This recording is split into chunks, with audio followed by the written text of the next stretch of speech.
lagi kong hinihiling sa mga OFW, huwag niyong tagalan. Huwag niyo pong tagalan na maging OFW. Kasi sa bawat araw na nawawala kayo sa pamilya ninyo, may tendency na hindi nyo nakilala yung mga taong pinapadalhan ninyo sa pag-uwi ninyo. At kapag matagal na panahon kayong nawala, ito pa yung masakit. Ang hirap mag-adjust. Yung tipo bang pakiramdam mo parang galing ka ng Pilipinas at makikisama ka sa amo mo.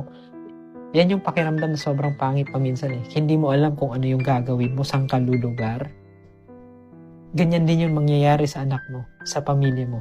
10 years kang nawala, tapos umuwi ka na, nag-for good ka na. Sigurado ako hindi mo alam kung saan ka lulugar.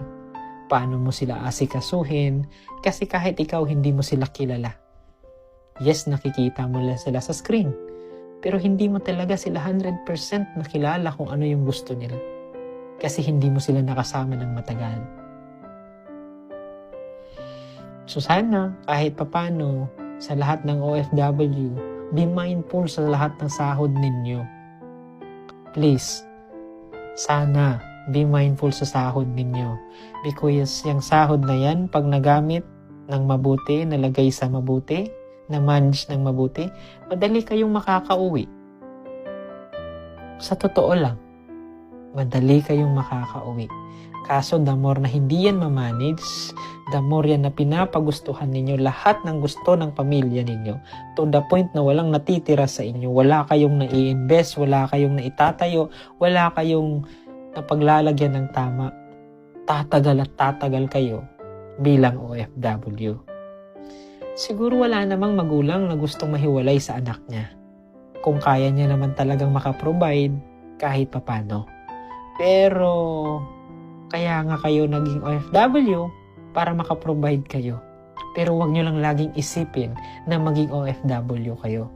Sana wag nyong pangarapin na hanggang sa dulo ng buhay ninyo, magsisilbi kayo sa ibang tao at yung pamilya ninyo mismo hindi nyo maalagaan, hindi nyo mayakap, hindi nyo mahagkan. Pero ang binabantayan ninyo, anak ng amo ninyo.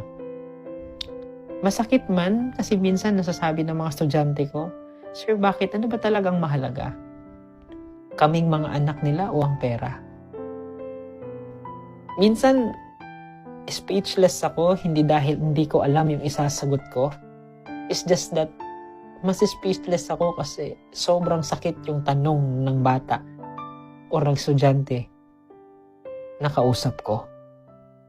Kasi totoo naman, money can't buy or hindi mapapalitan ng kahit na ano.